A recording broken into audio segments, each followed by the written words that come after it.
Ah, plutôt see you.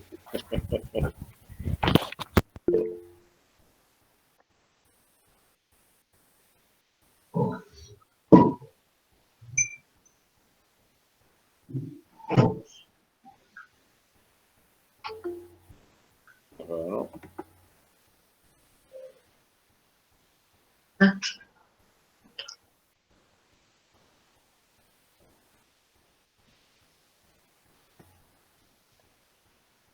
Alessandra, se puoi spegnere il microfono. Da qua. Grazie. Poi adesso Irène, Irène? Oui, oui. Oui, parce que l'image s'est bloquée. Quand vous commencez, j'éteins aussi mon micro et je l'allume à la fin. Comme ça, il y aura moins de bruit. Donc, dans une minute... Annie! Salut Annie, ça va? Dans une minute, vous commencez, je vais fermer mon micro.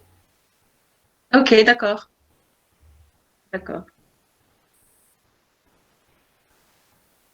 Toujours mieux.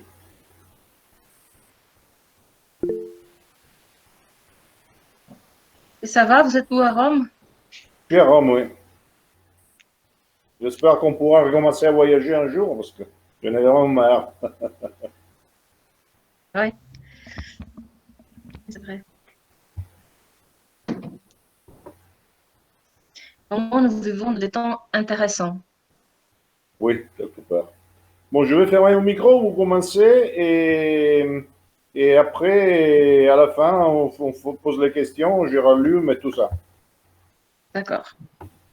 Alors,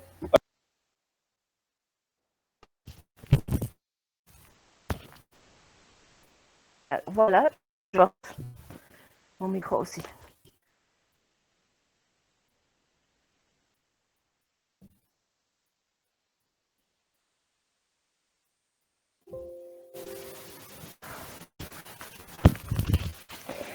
Alors, on commence. Oui.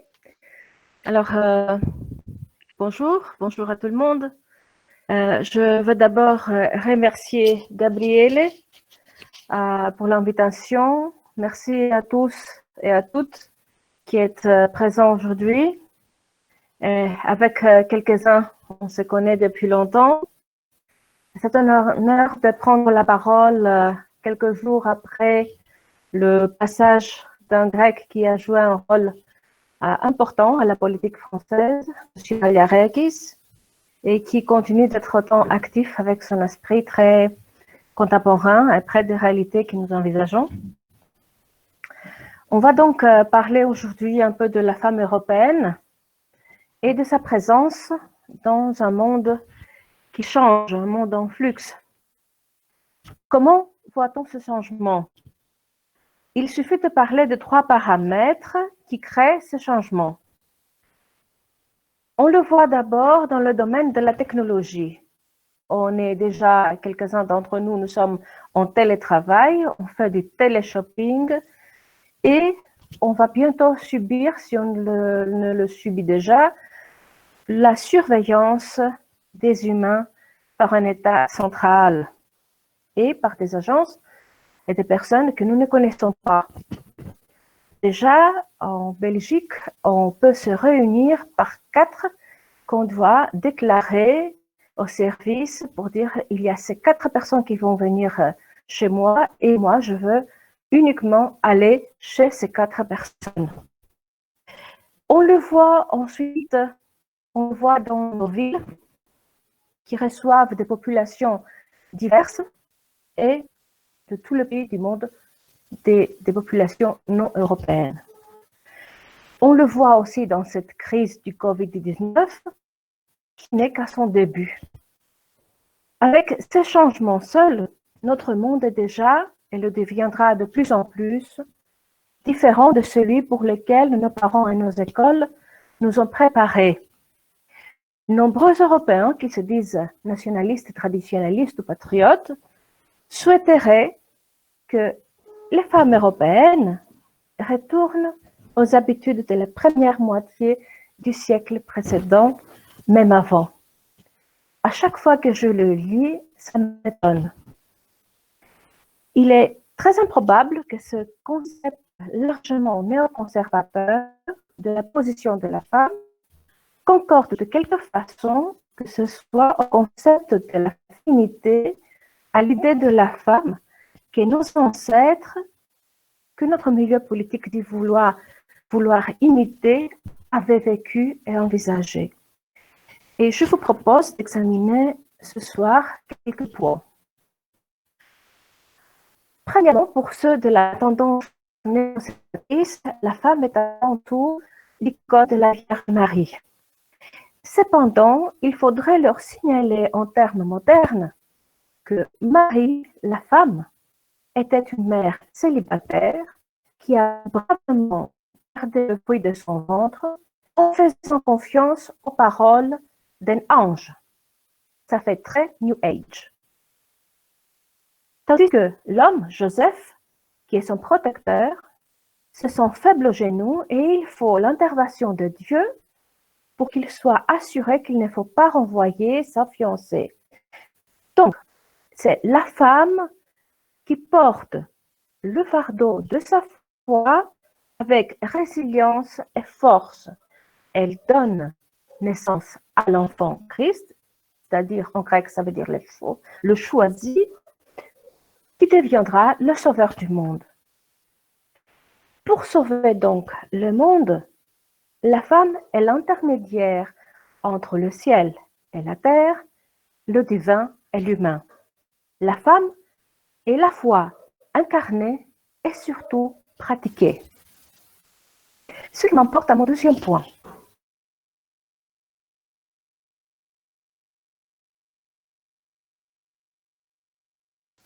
Outre Notre-Dame, adaptée à la vision post-chrétienne de la femme, Pénélope est un bel exemple.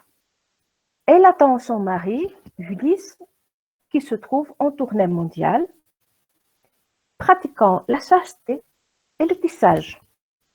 Pourtant, en réalité, Pénélope est aussi maligne qu'Ulysse. Elle gère sa maison et son royaume, et elle est assez intelligente pour flatter ses prétendants pour gagner le temps nécessaire pour l'arrivée d'Ulysse, à laquelle elle a foi, voire précédent. La femme est donc la stabilité. La femme est celle qui gère les hommes, les terres, sa maison, sa propriété. Les archétypes féminins dans l'Antiquité, cependant, sont rarement confinés à Pénélope, ce qui m'apporte à mon troisième point. Au troisième point, on voit les Amazones, leur reine, Hippolyte, et ses guerrières. Témoignage d'un temps où les femmes étaient capables de vivre par elles-mêmes, de vivre indépendamment et de se défendre. On peut parler aussi de Circé et de Calypso, ces femmes autosuffisantes qui vivaient dans leur propre royaume et qui étaient assez fortes pour se réinventer après le chagrin des hommes. Dans le panthéon des dieux et des déesses d'Olympe, nous trouvons également la reine Héra, majestueuse et assertive de sa position. On voit Hestia, qui est la déesse du foyer, ce qui implique la préservation du feu. La déesse Aphrodite, qui protège l'amour de la chair, l'amour charnel, mais aussi l'amour platonique, c'est-à-dire elle protège la vie spirituelle. Aphrodite est le consort d'Arès, le dieu de la guerre. Voilà donc en pratique la source du concept largement répandu parmi nos cercles de l'amour et la guerre. En outre, à Sparte, on vénérait Aphrodite comme arienne, comme une guerrière.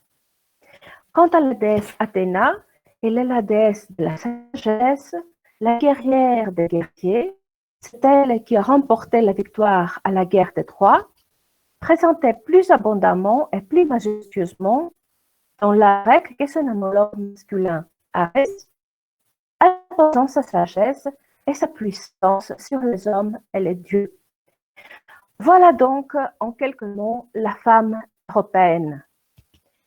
C'est une femme forte et accomplie, dans tous les niveaux. Je vous rappelle, la femme, dans la tradition européenne, qu'elle soit chrétienne ou pré-chrétienne, elle est la femme qui porte la foi avec résilience et force.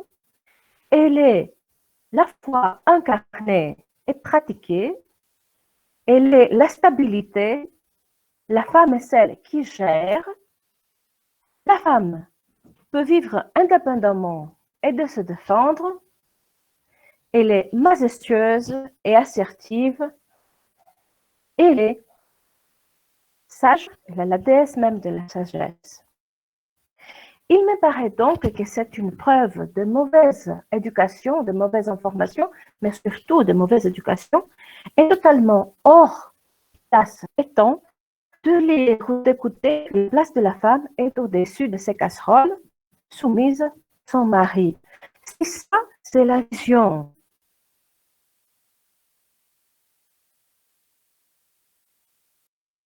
de notre milieu qui est non européenne.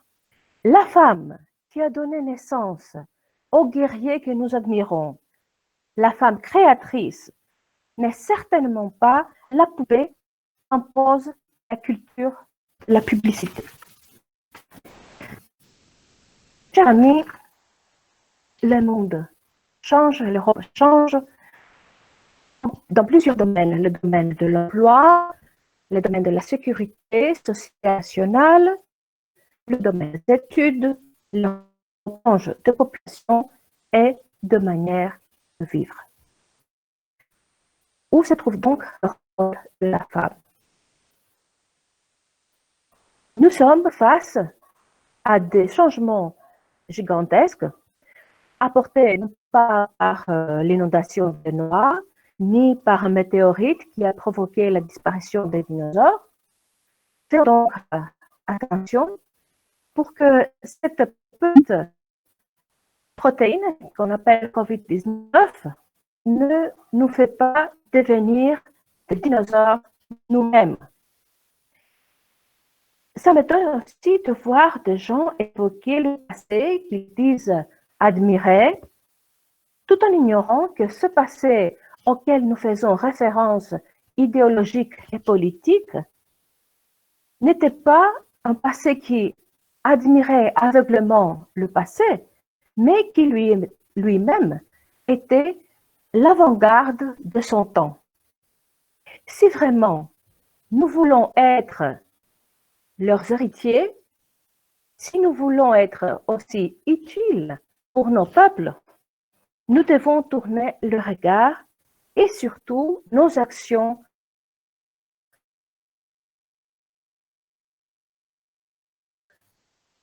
vers l'avenir. C'est mon quatrième point.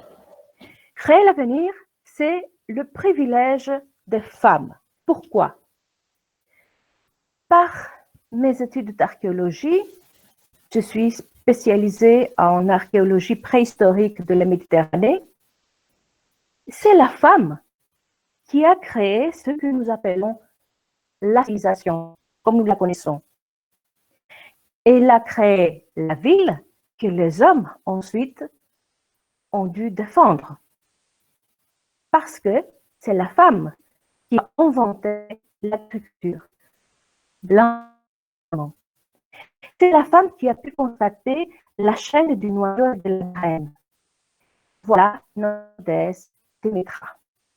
C'est la femme, c'est pour le roman. C'est la femme qui a créé les joyaux de pierre avant que les hommes utilisent l'or comme moyen d'échange. Voilà notre déesse Athéna. Pourquoi? Parce que les femmes sont celles qui peuvent constater le besoin. Ensuite, l'homme, le tour de l'homme, de faire ce qu'il faut faire pour défendre sa ville, pour répondre aux besoins. Avec l'affaire de COVID-19, nous verrons, c'est certain, on le voit déjà, un décalage de la vie de tous un peu partout dans le monde des cultures occidentales. Or, la technologie féminin est aux mains des hommes et on voit bien où on est arrivé en 1984 avec quelques ans de retard. Les femmes doivent donc prendre de nouveau la parole et surtout inventer les moyens pour mettre la technologie au service de la vie humaine. Des milliers de femmes ont combattu pour avoir accès à l'éducation, aux emplois supérieurs, pour ne pas être main-d'œuvre dans les usines britanniques, par exemple. Des milliers de femmes ont combattu pour pouvoir se présenter en office public. S'il y a des femmes qui disent vouloir pour les femmes une vie de femme de ménage, c'est très bien, mais c'est parce qu'elles ont la certitude d'une vie aisée, d'un père ou d'un compagnon financièrement à l'aise, et surtout la certitude qu'elles pourraient être actives en société, en travail, si elles le décideraient. Ne laissons pas prendre de nos mains les privilèges que nous avons tant combattus comme femmes pour avoir aujourd'hui. Ne laissons pas ce système utiliser le néoconservatisme pour nous mettre à la maison, pour nous faire silencieux.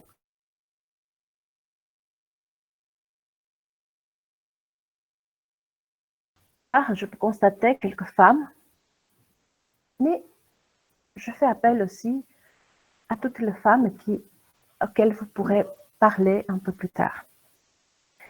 Voulez-vous rester à la maison? Si vous voulez rester à la maison, faites les hommes travailler. On en a assez des hommes faibles, des hommes victimisés, des hommes qu'on dit, à mon avis, c'est... Pardon. Allô? M'écoutez? Donc, je terminerai dans quelques instants. Faisons donc ces hommes travailler. Voyons s'ils arriveront à faire vivre une famille comme le faisaient leurs grands-parents. Jouons à nos plusieurs rôles. L'époque de père de nation tout-puissant dictait ce que nous devrions faire. Décider les guerres et les traités est déjà passé. On le voit, l'Union européenne en est la preuve. Les hommes en costume gris qui dirigent l'Europe, en féminin d'abord, ne peuvent pas trouver des solutions aux problèmes d'hygiène et d'économie et nous disent que la seule solution est de trouver refuge à nos maisons. Tournons donc vers notre refuge qui est notre maison. Et la maison, c'est la femme. Voilà, c'est l'introduction que je voulais faire sur ce sujet et je peux ensuite discuter avec vous.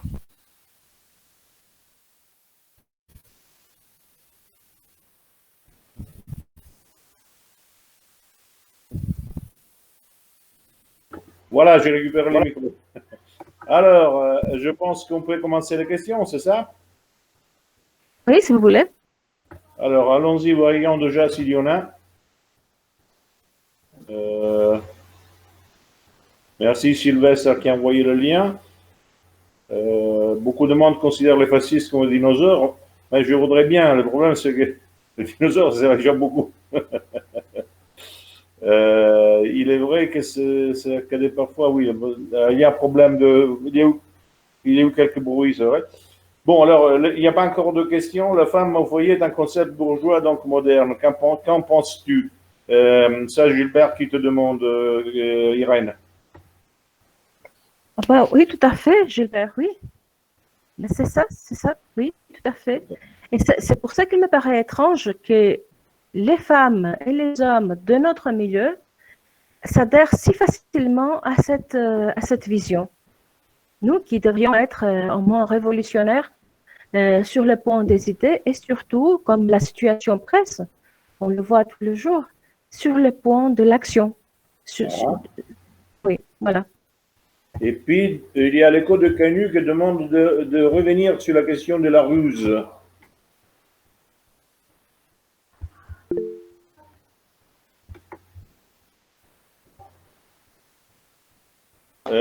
Il ajoute les métis de grec que nous avons oublié à nos parents de l'honneur que Pénélope Ulysse pratique régulièrement. Enfin, de parler de la ruse de façon... Enfin, il voudrait qu'on reparle de la ruse. Bah, je peux voir un peu la question. Là, peut-on revenir un peu sur la ruse, le métis de grec que nous avons oublié, nous parlons de l'honneur pratique. Oui, qu'est-ce que vous voulez en dire exactement? Ça va? Où est la question? Là, je suis désolée de la mauvaise connexion. Je veux que vous avez... Si j'enlève, est-ce que ça sera plus facile si j'enlève le micro?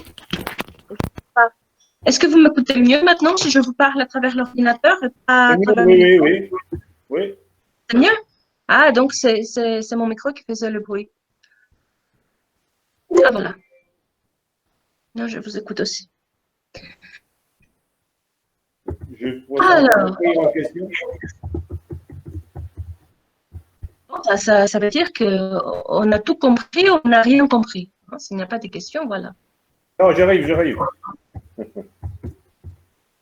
Malheureusement, dit Annie, les femmes sont souvent plus épanouies en tant que consommatrices. C'est vrai, tout à fait. C'est ce que je confirme ce que je viens de dire sur la culture de consommation, la culture plutôt qu'être comme mère de famille. D'ailleurs, elles ont de moins en moins d'enfants. Oui, c'est vrai.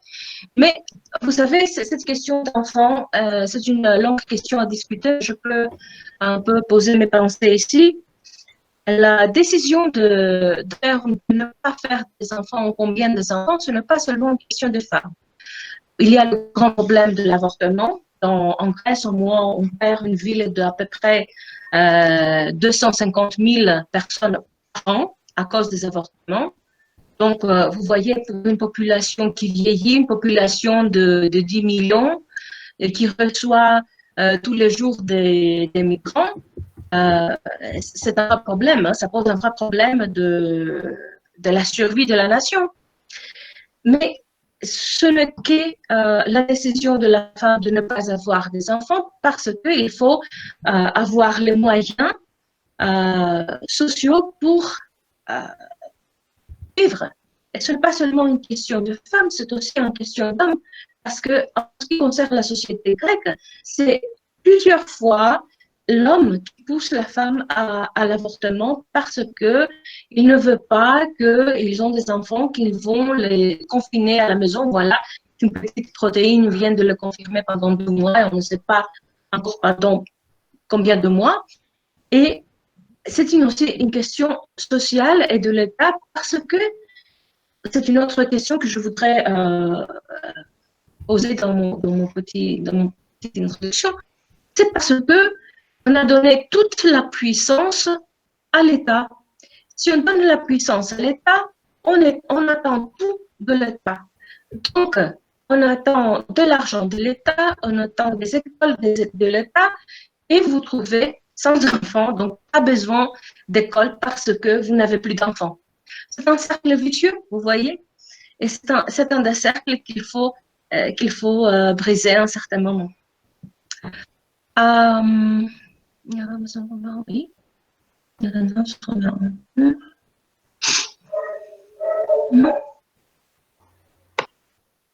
Ah, Alix, oui. Cependant, en France, je n'ai jamais eu de problème de machisme à placer ou vision en tant que femme, sauf par la police. Oui, je pense par contre que le féminisme est un des plus grands mots de notre histoire actuelle et future. Qu'en penses-tu?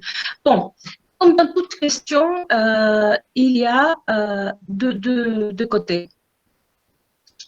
Le féminisme, ou je ne peux pas dire le féminisme, mais cette tendance de l'émancipation, disons, des femmes, et surtout pour que les femmes et l'homme aient les mêmes droits, a donné aux femmes une existence qu'ils n'avaient pas avant.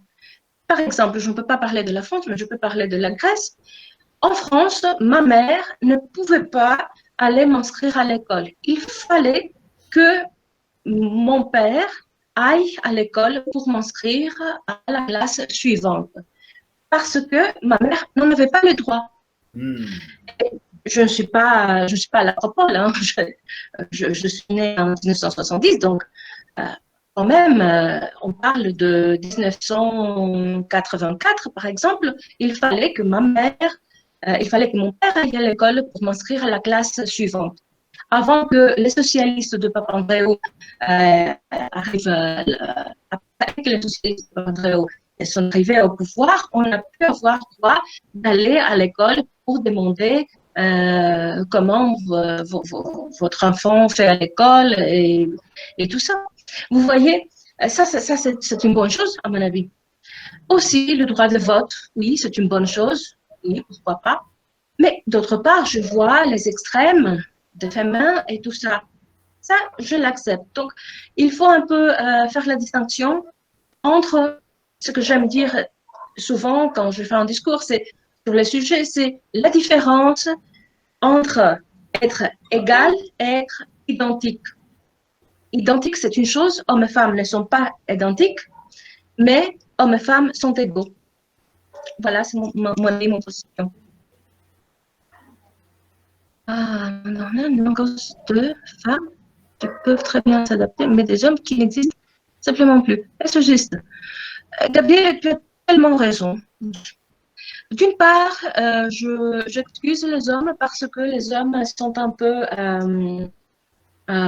ils ont peur de leur position dans la société. Mais s'ils ont peur, ce n'est pas la faute des femmes.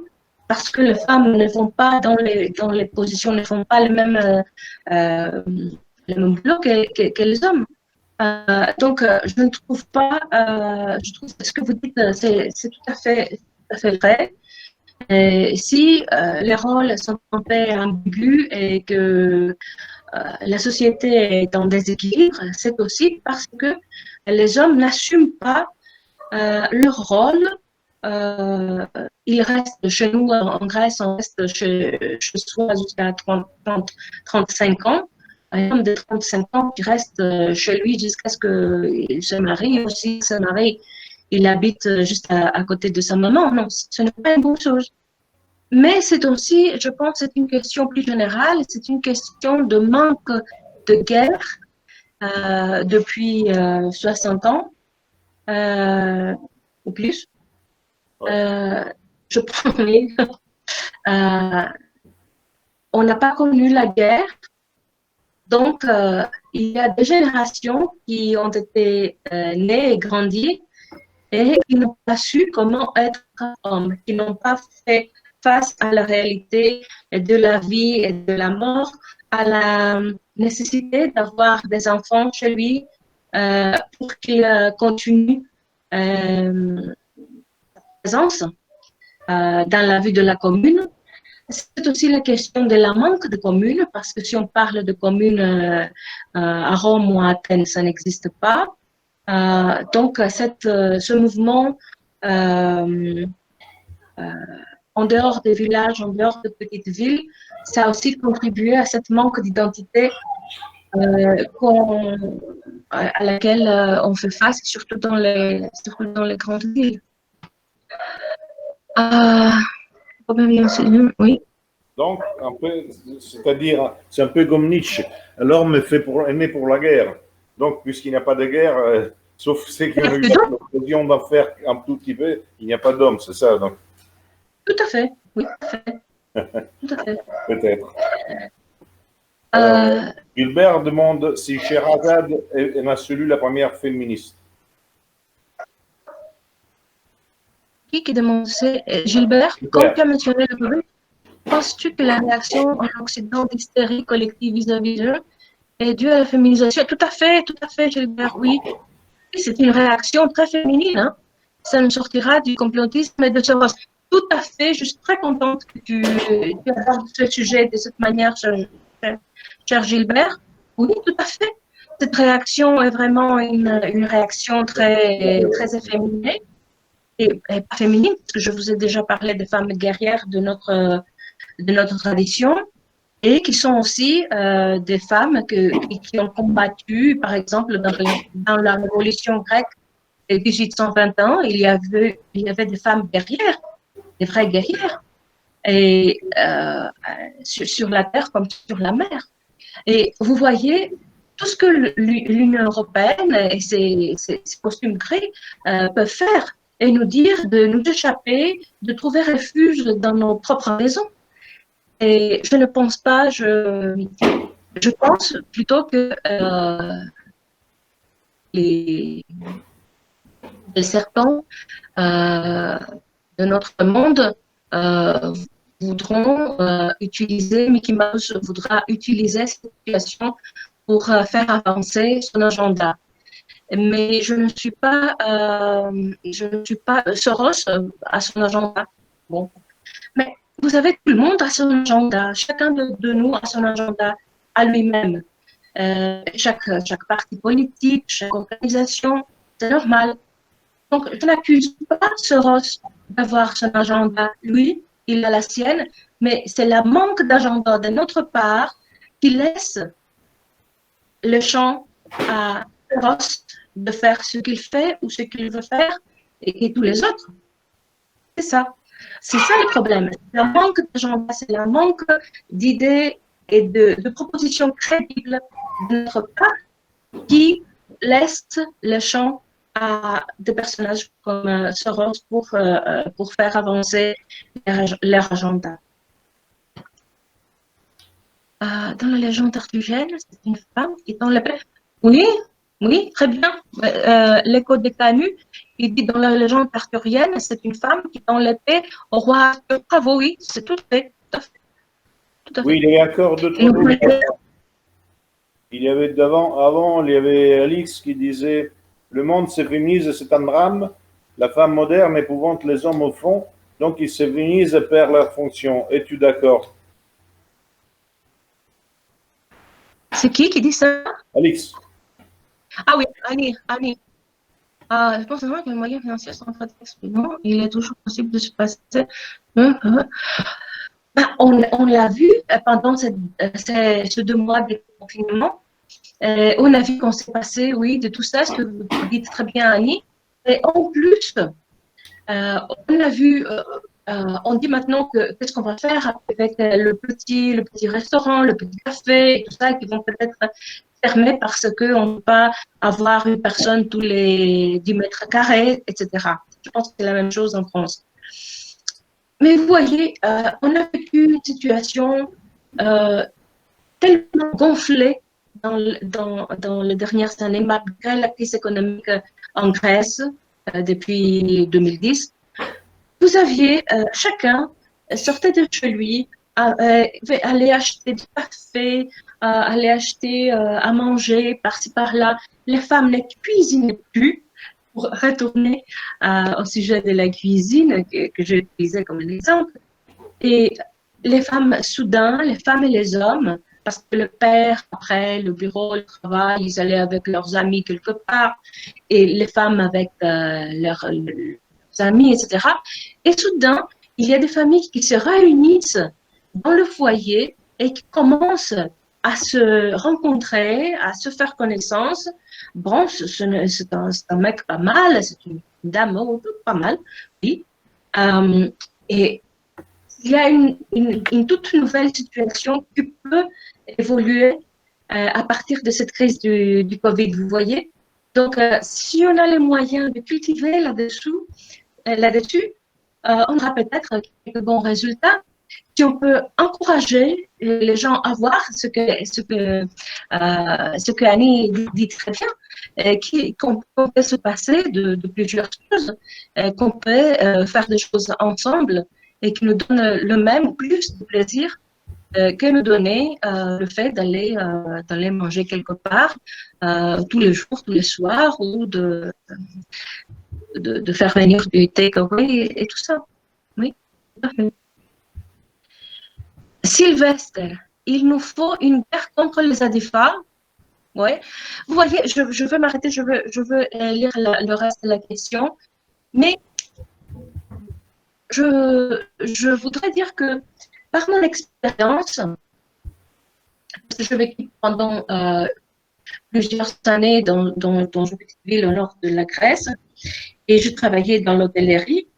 Et il y a beaucoup de gens, des antifas, qui sont en avance sur ce point de vivre dans la nature, de vivre plus simplement, de vivre par choix, non parce qu'on n'a pas les moyens, mais parce que c'est mon choix de vivre le collectivisme, de vivre en communauté. Donc c'est une bonne chose. Oui, on est en guerre. Ce n'est pas une guerre que nous avons déclarée contre les antifas, c'est les antifas qui ont déclaré la guerre contre nous. Mais il y a des choses à apprendre par les antifas. Et bien, les politiques corrompus, oui. Les groupes d'intérêt, oui, contre nos intérêts, oui. Le lobby financier, Soros et les envahisseurs, hein, une guerre économique avec le chinois et tout compte, oui. Voyez, Sylvestre, je vais prendre un peu. Est-ce qu'on a du temps? On a un peu de temps, Gabriele? Je puisse répondre? Je pense plusieurs choses. Alors, oui et non, dans le sens, parce que la question en plus la pose bien, la repose tout de suite après Anthony. Quelle alternative à la guerre pour nous autres dans ces cas? Alors, je suis d'accord sans l'être, dans le sens, parce que il est vrai que en absence de guerre, il faut faire toujours la guerre principale, qui est la guerre sur soi-même. La guerre, parce que la guerre, en fait, ça sert surtout à se dépasser, à se maîtriser. Ça ne sert pas à battre l'ennemi. Forcément, il faut abattre l'ennemi, parce que c'est le but immédiat de la guerre, mais ce n'est pas le but réel de la guerre. Donc, le problème, c'est que effectivement, il faut rétablir l'essence philosophique, existentielle, psychologique, culturelle de ce qui était la virilité olympienne, olympique, je ne sais pas comment on dit ça en français, ce qui représente en effet la naissance exacte de la conscience européenne, parce que c'est justement ceci, c'est le cycle héroïque, c'est le fait de passer les chaos par un cosmos qui est axial. Simplement, le problème, c'est que donc on peut avoir, comme il dit justement Sylvester, d'autres, comment dirais-je, des ersatz comme le dépassement, la création, la recherche, la compétition. Ça peut se faire, mais il ne suffit pas. Surtout, le problème, c'est qu'il faudrait comprendre, et ça c'est un problème énorme, il faudrait comprendre que ceci ne se fait pas par attitude, parce qu'après, on va avoir les petits coqs ou les grands singes ou pense d'être un homme, pense être viril, il a l'attitude d'être un héros, etc. Mais en fait, ce sont des attitudes et c'est rien du tout. Le vrai problème, c'est de se mettre toujours en cause et de chercher ses propres faiblesses, les reconnaître pour les dépasser. C'est un travail, malheureusement, plutôt philosophique, existentiel, appliqué à la vie, vu qu'il n'y a pas de guerre. Oui, et en plus, il y a des guerres on fait choisir quelle guerre on va mener. La guerre contre soi-même, contre ses faiblesses, c'est une guerre qu'on doit pratiquer. Mais faire la guerre contre les lobbies financiers, non. Moi et vous, on ne peut pas le faire. Et même une organisation ne peut pas le faire. Qui peut le faire? C'est la femme, parce que c'est la femme surtout qui choisit qu'elle va acheter. C'est la femme qui peut faire cette guerre. Dans une petite échelle, mais c'est la femme qui peut faire cette guerre. Dans une grande échelle, non, je ne crois pas qu'on peut faire la guerre sur les grands intérêts et les lobbies. Donc, il faut justement, choisir quelle guerre on va faire. Anthony aussi me demande, il me remercie pour ma réponse, mais voudrait connaître la vôtre sur qu'est-ce que peut faire l'homme en absence de la guerre. Oui, donc il faut choisir donc quelle guerre on va mener. Il y a la guerre sur soi, il y a la guerre du quotidien, de petits choix qu'on peut faire pour mener cette guerre, comme disait notre ami Sylvestre tout à l'heure, sur les grands lobbies, etc. de choisir des produits de chez soi, des produits de Rome, d'Athènes, de Paris, d'où on vit, de Provence, je ne sais pas où. Il y a ce petit guerre qu'on peut faire. Et aussi, si on peut avoir quelques personnes qui s'entendent, comme dans notre cas, envisager comment encourager d'autres à se rejoindre et peut-être avoir une organisation de base, parce qu'on a cette tendance d'attendre des choses qui descendent de dessus. Mais ça ne va pas arriver parce que nous vivons dans l'époque, ne vivons plus dans l'époque d'or où il y avait les grands guerriers, les grands rois, les héros. On n'est plus à cette époque-là. Donc, c'est à nous de faire les petites choses d'organisation pour nous-mêmes, pour nos familles, pour notre milieu, pour avancer notre cause qui est la survie biologique et aussi spirituelle de nos peuples européens. Oui.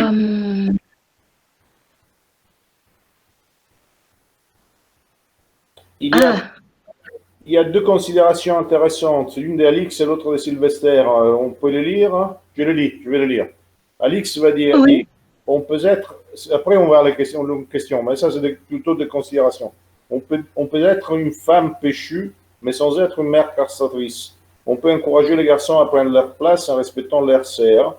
On peut aussi les rendre autonomes, mais leur apprenant à être autonomes, cuisine, tenue de la maison, etc., pour ne pas les handicaper. Mais pour le reste, il faut leur rappeler que leur place virile doit être protectrice. Ça, c'est une considération de Alix. Et Sylvester, aujourd'hui, être sincère avec soi-même, avec ses contradictions et assumer ses idées, ne pas se soumettre à la psychologie des foules qui préfèrent avoir tort ensemble et raison seule, tout cela demande une grande débilité, même plus que simple posture physique. Et voilà, ce sont deux considérations que je partage, je ne pense pas qu'il y ait besoin de répondre. Après, on continue avec les questions. Les codécanus, les hommes doivent-ils se rapprocher de leur intuition, faire plus appel à leur instinct, ce que les femmes n'ont pas perdu? Codécanus, je pense que les hommes, oui, ils peuvent avoir leur propre intuition, mais l'intuition et ses instincts sont plutôt associés aux femmes. Vous avez Delphes, vous avez l'oracle de Delphes, vous avez Cassandra, vous avez plusieurs femmes qui, dans l'histoire ancienne, sont celles qui apportent la connexion entre le divin et l'humain.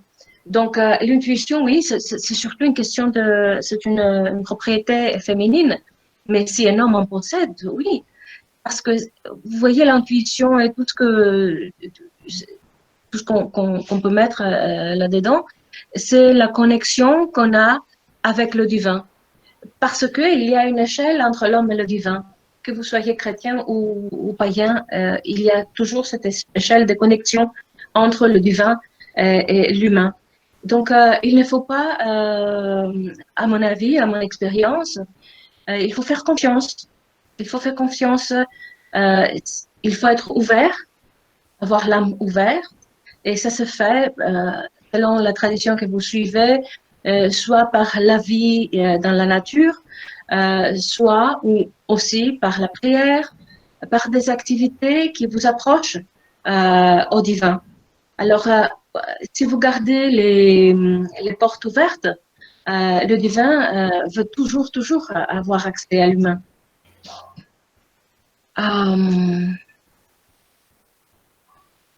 Après, nous avons Annie qui pose une considération, une question en même temps. Un exemple, Mila, je ne sais pas qui c'est, mais enfin, c'est pas grave, comment son père, ou plutôt son géniteur, a pu laisser sa maman devenir ce qu'elle est. Lâcheté des hommes dans le résultat qu'on peut voir aujourd'hui. Du coup, les filles deviennent de bonnes à rien, pendant que les hommes se féminisent. Alors, vous, et puis je réponds aussi quand même, après. Bon, je ne connais pas de quoi elle parle exactement. Probablement c'est quelque chose de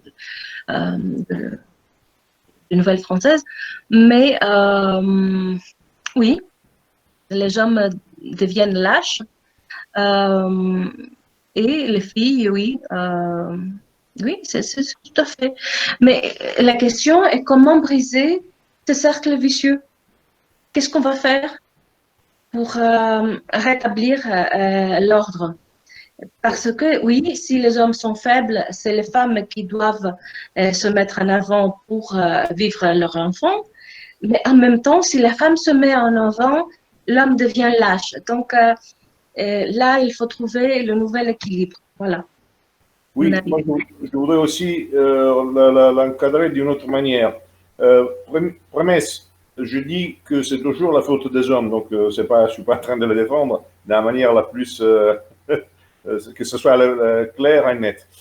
Ceci étant dit, il faut encadrer aussi la question d'un double point de vue, qui est un point de vue métaphysique existentiel, qui est justement la vision traditionnelle indo-européenne du cycle héroïque, dans lequel il y a quand même l'axe, parce que le faisceau est aussi un axe, c'est aussi un axe viril, où il y a la vision de la guerre comme guerre divine, et du fait en fait que tout ça amène une certaine hiérarchie, une certaine hiérarchie qui est aussi une certaine comment dire, harmonie particulière, dans laquelle n'oublions jamais un passage, enfin une anecdote qu'on raconte sur la Grèce ancienne, du fait que on connaissait bien la liberté de femmes à Sparte, et donc à un certain moment, je ne sais plus en quelle occasion, quelqu'un avait dit qu'à Sparte, c'était le seul endroit où les femmes étaient libres de faire ce qu'elles voulaient, etc. Et une Spartiate répond oui, parce qu'à Sparte, c'est la seule ville où il y a des hommes. Donc, pour nous comprendre qu'est-ce que ça veut dire, ce n'est pas la question du puritanisme bourgeois du 19e siècle dont on parle. Alors, puisqu'il y a une guerre, une polarisation qui est énorme, qui est à la fois psychologique, ethnique, culturelle, existentielle, métaphysique, etc., on presse, on détruit, on culpabilise, on castre de la naissance depuis plusieurs décennies tout mal en tant que mal. Donc le mal arrive qui est vraiment une andouille, grosso modo, dans l'ensemble. Alors, ce n'est pas vrai qu'il n'y a pas eu de réaction, parce qu'il y a eu plein de réactions. Il y a des gens qui ont fait des réactions, je n'en parle pas de réactions politico-militaires, je parle aussi de gens qui sont partis en Afrique, qui sont partis ailleurs, chercher la guerre, chercher l'aventure. Il y a plein de gens mais le problème, c'est que dans le sentiment collectif, presque de l'insecte de la société, le mal est un mal. Je sais pas si, et donc, puisqu'il a honte, peur d'être quelque chose, il reste toujours un enfant et cherchant une autre mère quelque part, et après tout se déroule comme ça. Alors, c'est sa faute? Oui, parce que c'est à lui de se réveiller, mais c'est aussi, il faut aussi considérer la question particulière dans laquelle on y est. Et donc, s'il n'y a pas une étincelle à la fois divine et existentielle, évidemment, c'est rare de pouvoir aller contre courant. Oui, tout à fait. Très bien expliqué pour moi. Oui. C'est ça, il y a des exemples précoces, comme le fait qu'en Algérie, les hommes qui rentraient chez eux sans avoir terminé la guerre se prenaient des lits. Mais oui, ce que Sylvestre dit, vous vous souvenez, puisque vous avez parlé, vous venez de parler de Sparte, il y a cette phrase fameuse avec laquelle les femmes spartiates donnaient le mot m'échappe, comment dit-on, le bouclier, donnaient le bouclier à leur enfant et leur disaient à leur garçon, et leur disaient, bon, soit tu viens avec ton bouclier, et soit on t'apporte sur le bouclier, c'est-à-dire mort. Alors c'est une chose dure pour une femme de dire à son propre enfant. Mais c'est exactement ce que vous venez de dire. Il faut encourager dire soit tu viens avec ton bouclier, ça veut dire tu retournes victorieux avec quoi qu'il te fasse, parce que si tu jettes ton bouclier, ça veut dire que tu as eu peur et tu as jeté ton bouclier dans la bataille. Et soit on t'apporte sur le bouclier, c'est-à-dire que tu es mort. Alors voilà, et c'est une question, c'est une question que je voudrais vous poser, parce que on peut un peu en discuter. Et moi, je trouve que la présence de musulmans dans nos villes pourrait peut-être, d'une manière, être utile pour encourager la virilité chez nos hommes. Et qu'est-ce que vous en pensez? Bah, moi, je suis pas si optimiste que cela pour une raison tout à fait simple. On en parlait l'autre jour. Je vois les communautés musulmanes en Europe exactement comme je voyais les ouvriers des années 70 en Italie. C'est-à-dire, ils ont derrière eux une idéologie. Ils avaient le communisme et ils ont l'islamisme. Mais en réalité, leur principal comment dire, dans la plupart des cas, la principale aspiration de ce genre-là est de devenir le plus bourgeois possible. Donc, je ne suis pas convaincu. Alors, je suis convaincu qu'ils sont nuisibles d'un point de vue du nombre, d'un point de vue de beaucoup de choses sur la démographie, etc. Je ne suis pas convaincu qu'ils soient si nuisibles que ça d'un point de vue du terrorisme, et je ne suis pas convaincu non plus qu'ils soient si capables de donner des réactions d'un point de vue de la vérité, parce que je ne suis pas trop convaincu qu'ils l'ont. Par contre, je pense que si vous voyez, par exemple, sur la rue de Bruxelles, il y a plusieurs femmes qui sont blanches, qui sont belges, et qui sont en compagnie d'hommes qui sont visiblement musulmans et je sais pas, maghrébins, etc. Alors, qu'est-ce que ça vous dit? Ça vous dit comment est-ce qu'on peut... Qu'elle cherche un mal qu'il soit brut. Mais après, oui, mais après, quand ils vont voir qu'est-ce que ça vaut ce mal, ils se rendent compte que c'est pareil à un autre. Oui, mais c'est ce que je veux dire, c'est que on constate que chez les femmes européennes, il y a encore cette quête du mal. Oui, c'est-à-dire, elles n'ont pas dénoncé. Elles n'ont pas dénoncé. Elles ne sont pas féministes au point de la castration de l'homme. Elles sont en cherche du mal. Voilà. C'est le point que je voulais faire. Oui, je pense que si, ça oui. Ça oui, mais le problème, ce n'est pas la femme. Le problème, c'est l'homme, doucement. Elle cherche un mal. Le problème, c'est de le trouver. Je pense que Diogène aurait du mal. Oui, Diogène, oui. Alors, il y a encore une question d'Anthony après. Il y a plusieurs questions. Anthony, j'ai des expériences personnelles assez proches du conflit intense, mais ne manque-t-il pas aussi des équivalents modernes d'initiation? Hommes ou femmes, sommes-nous finis même à 30 ans passés? Fini, je pense que tu vas entendre fini dans le sens pas mort, fini dans le sens complété, je crois. Je ne sais pas. Qu'est-ce que vous répondez? Je ne peux pas voir où on est avec la question. À 18h47, Anthony Albertini. Oui, c'était bien dans le sens complété. Complété, oui. À quelle heure? 7h50 combien? 18h47. J'ai des expériences personnelles. 47. Ah oui.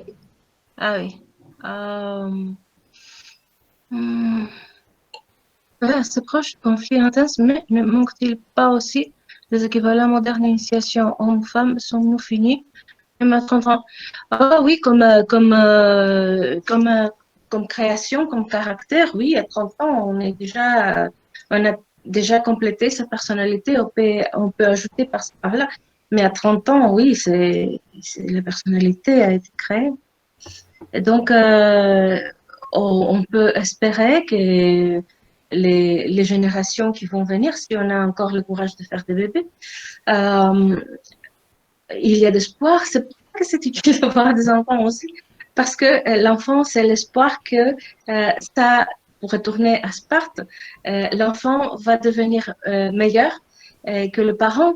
C'est le fameux chant des 3 générations des Spartiates. Lors de l'initiation, puisque vous parlez d'initiation, lors de l'initiation de nouveaux hommes spartiates, il y avait cette chorus des anciens qui disaient que nous avons fait ceci, cela, qui chantaient leurs chansons. Il y avait le chorus des hommes actifs, d'âge actif, qui disaient c'est nous qui maintenant avons le pouvoir et qui nous allons faire ceci, cela. Et puis venait le cercle des initiés qui disait vous avez fait tout ça, mais nous allons être meilleurs que vous.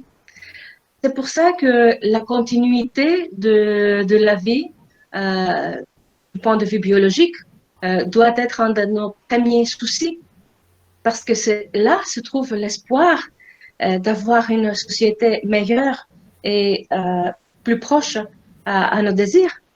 C'est le seul moyen, les enfants, l'éducation des enfants. Et l'éducation se fait par l'exemple. C'est bon, c'est bien, c'est bon d'éduquer, mais l'éducation, la bonne éducation se fait par exemple.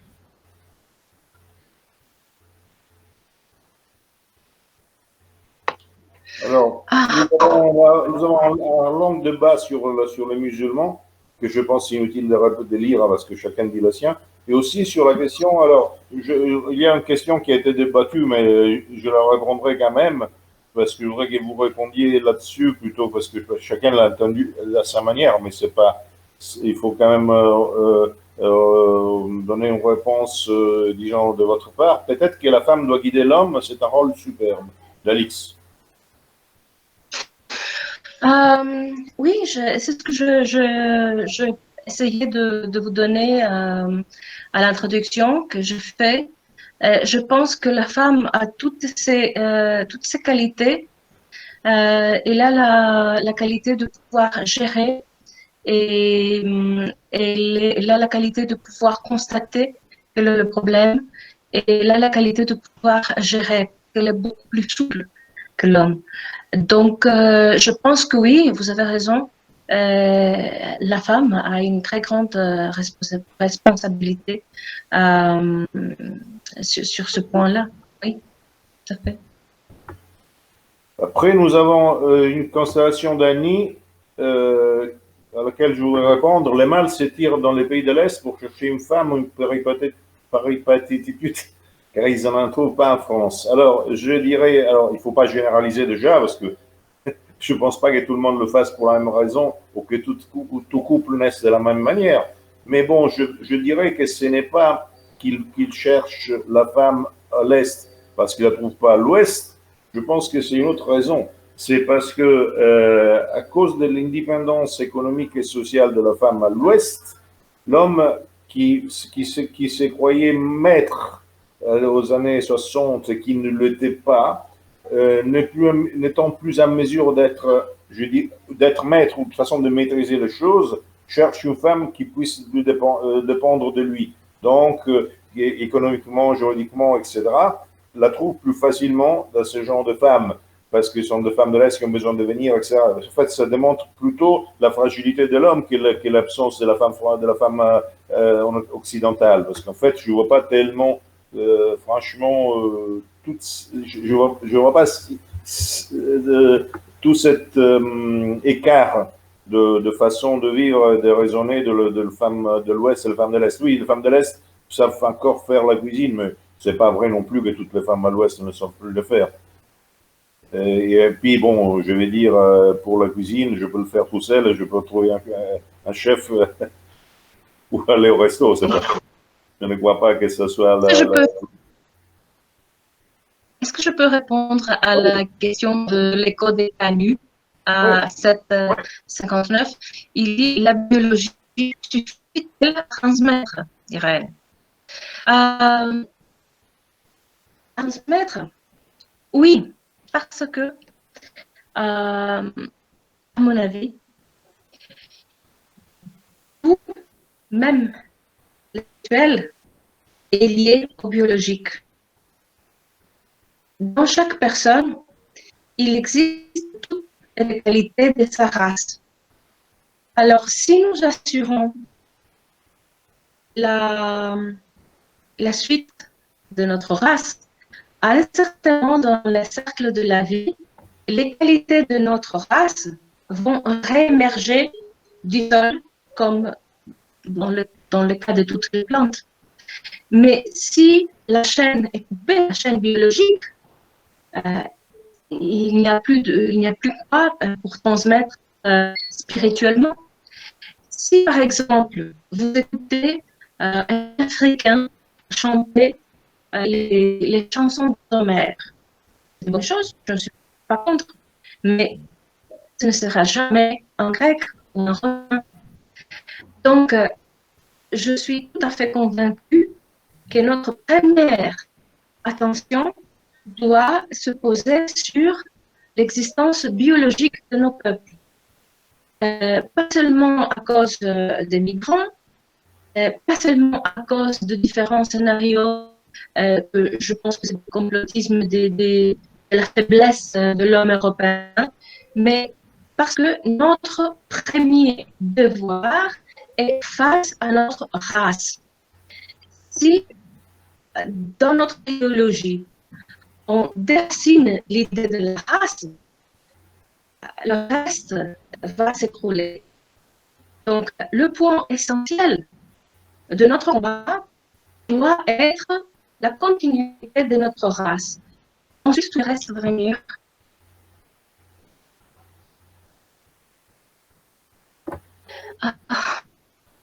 Et après, nous avons Sylvester qui fait, en fait, 3 interventions l'une après l'autre qui se complètent. Et je ne sais même pas si c'est une question. On peut les lire. Je les lis parce que mon micro, je crois que se sent légèrement mieux. Même sans le féminisme, la société moderne crée toutes les conditions pour traiter l'autre comme une marchandise jetable à souhait. En France, je vois que cela bénéficie à court terme, surtout aux femmes qui peuvent s'émanciper, entre guillemets, en réalité l'inverse au sens de l'être profond, et en faire jouer la concurrence avec les surcroît, la complicité des logiques judiciaires, etc. Les rapports sociaux sont calqués sur la réalité du marché, la libéralité, le tout termine un protocole d'obsolescence programmée, et les femmes ayant à la fois une forte capacité à maîtriser un pouvoir émotionnel sur l'homme, mais d'un autre côté sujettes à de plus grandes variations émotionnelles, elles sont encore une fois plus sujettes à cette soumission-adaptation au marché, avec des hommes perdant beaucoup au change de l'immédiat, et quelquefois avec des vies brisées. Les femmes en question rebondissent en suivant avec peu de remise en question, car aucune réalité ne la rattrape. Donc c'est une grande considération de Sylvester. Je ne sais pas si c'est à commenter ou simplement à la lire. Donc, vous voulez dire quelque chose là-dessus? Je veux poser un peu le problème dans son contenu historique. Je pense que le point essentiel pour voir ce qui s'est passé mal à notre société, où le point clé, c'est la révolution industrielle. Donc, c'est le 18e, 19e siècle. Si vous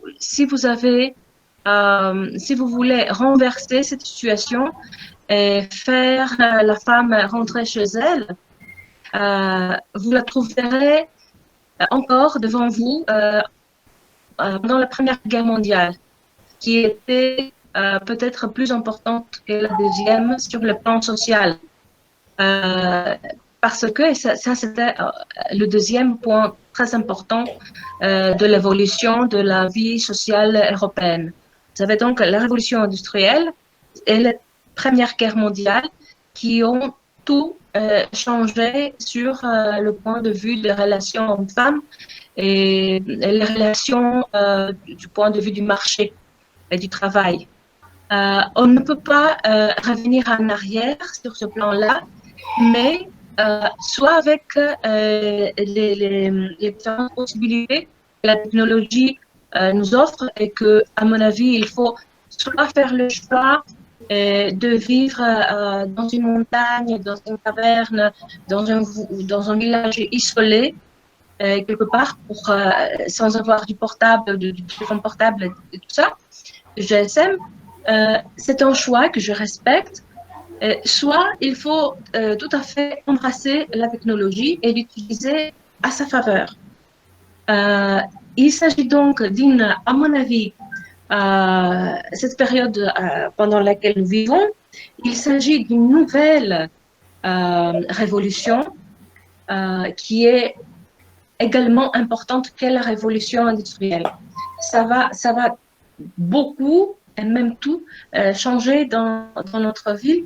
Et donc, je crois qu'il faut être très vigilant et faire le propre choix. Puis Anthony dit la question homme-femme est donc peut-être le noyau de toutes les autres questions qui nous préoccupent.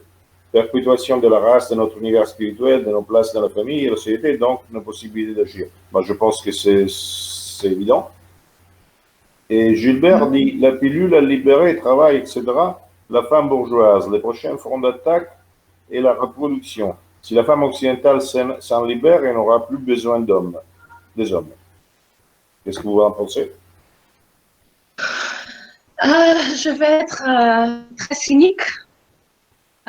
Si la femme européenne se libère des hommes et se reproduit avec et produit des hommes européens, un peu comme les Amazones, qui utilisaient l'homme pour la procréation, mais elles vivaient en elles-mêmes, il y a d'espoir. Vous voyez, la femme, c'est le clé. La femme et l'homme, comme le disait notre ami tout à l'heure, la situation de la femme est la clé de notre situation. Donc, si la femme européenne a conscience qu'elle peut se reproduire sur le plan biologique et faire des bébés européens avec un homme européen, ça va marcher pour notre civilisation. Si ça se coupe, c'est là le problème. Ou si elle se fertilise avec des Asiatiques ou des Africains. C'est ça le problème. Je n'ai pas peur de l'indépendance de la femme, de l'homme.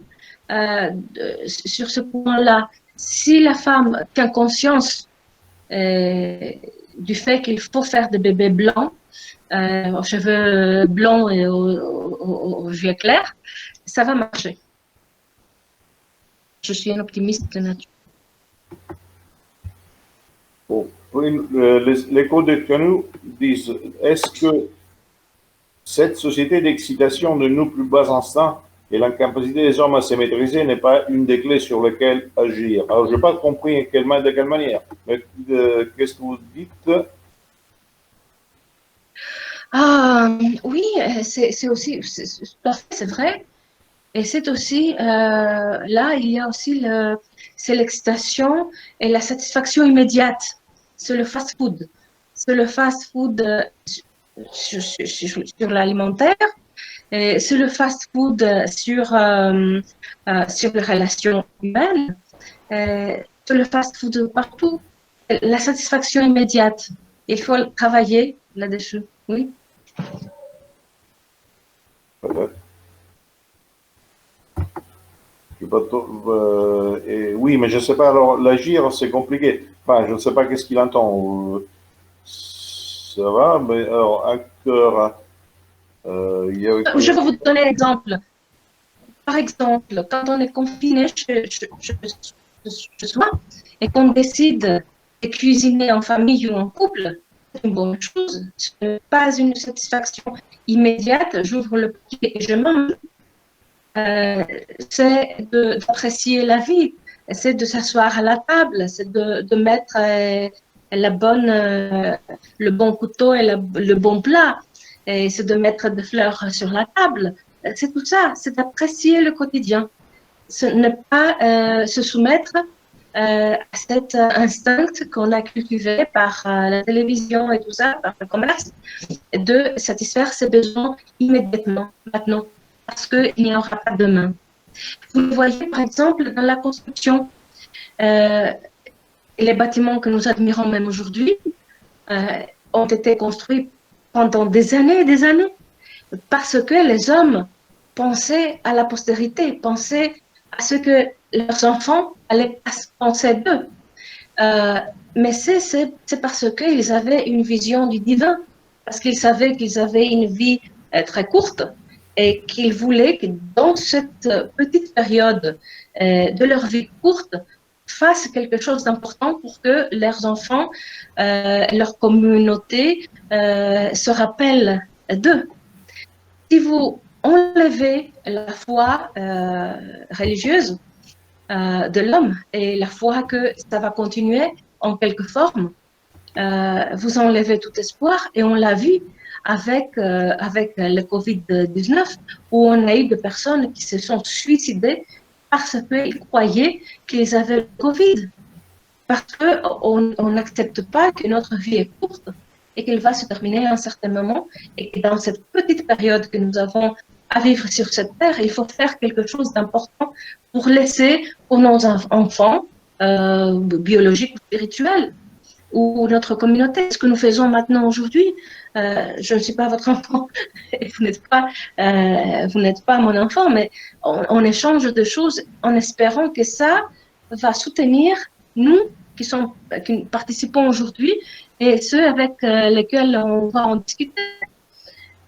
Donc, il faut rétablir aussi ce sens de la dimension humaine du vin pour comprendre comment avancer dans la vie.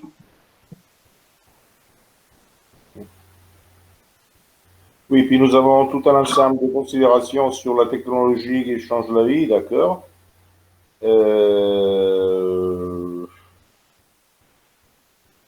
Alix dit depuis mai 68 en France on prend la déviance. Oui, je sais, mais ça c'est normal parce que ça a été la logique, c'était la révolution contre le père. Donc c'est normal. Et alors, y a-t-il d'autres questions? Parce que là, nous avons toutes les considérations sur la possibilité, enfin, mais ça ouvre d'autres débats. D'autres questions sur le débat d'aujourd'hui, en fait.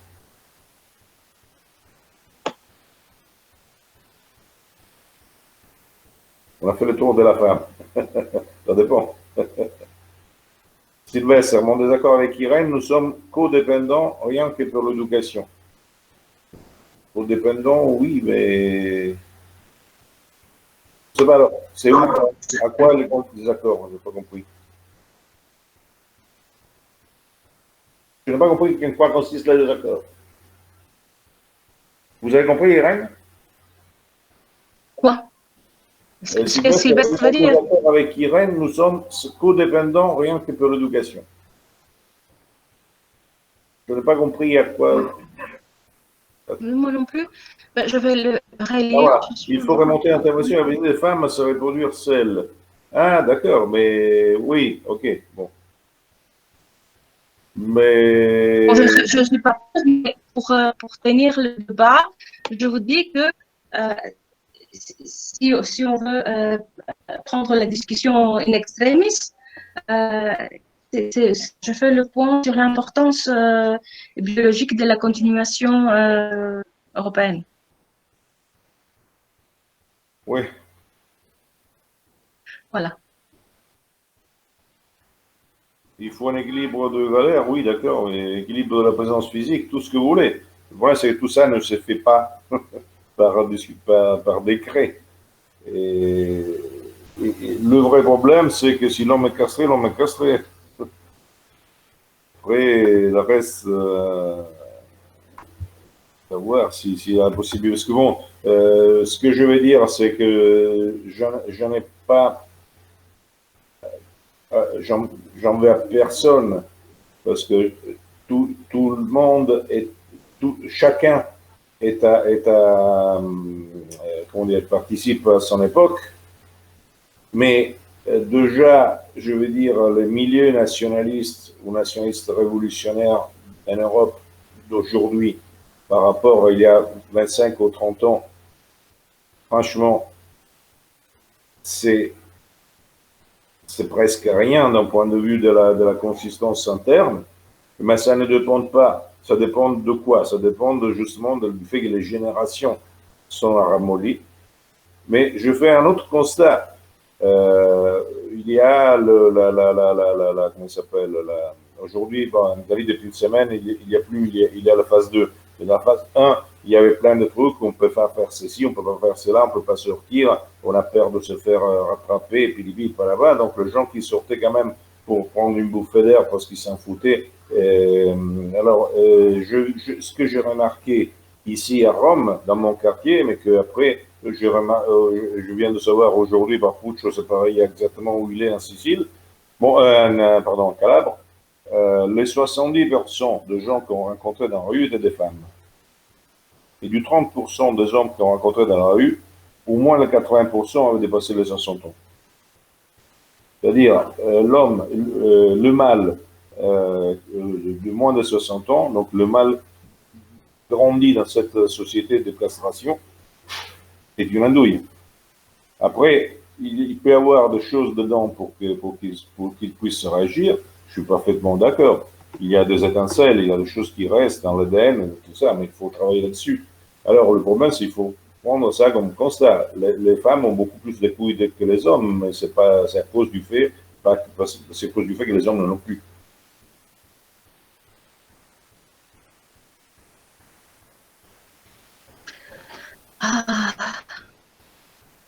Pourquoi si peu de femmes dans le milieu? C'est mon question. C'est une bonne Déjà, question. bonne chance à Sylvester qui va rendre visite à une voisine. Oui.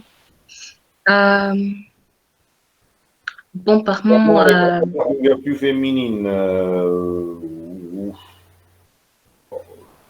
c'est pas vrai. Le courage est une vertu qui est humaine. Le problème, c'est que aux femmes, le courage aujourd'hui est permis, aux hommes est interdit dans l'éducation. Hein, parce que une femme qui donne une claque ou qui donne un coup de poing est presque une Amazon et une vengeuse.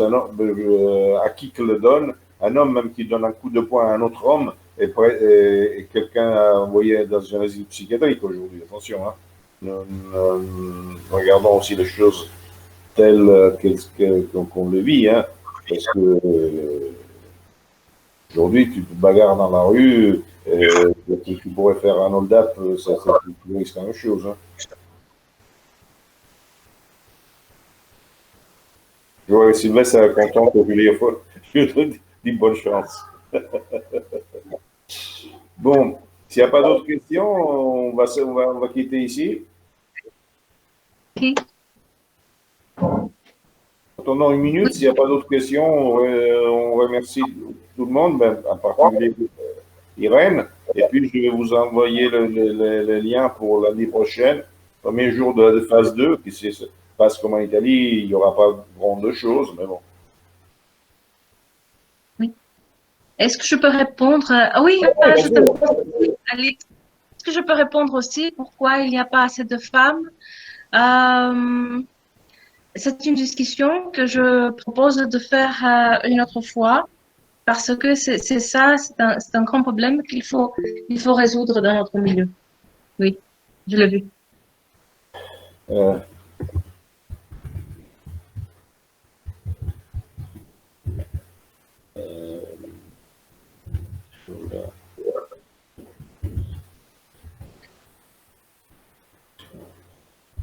Attends, élection présidentielle.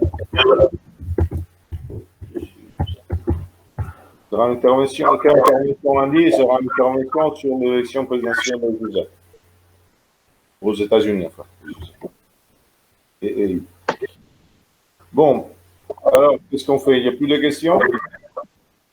Bon, merci beaucoup, Irène. Vous saluez tous qui est autour de vous. Je ne sais pas qui est encore à la maison ou qui est dans d'autres villes.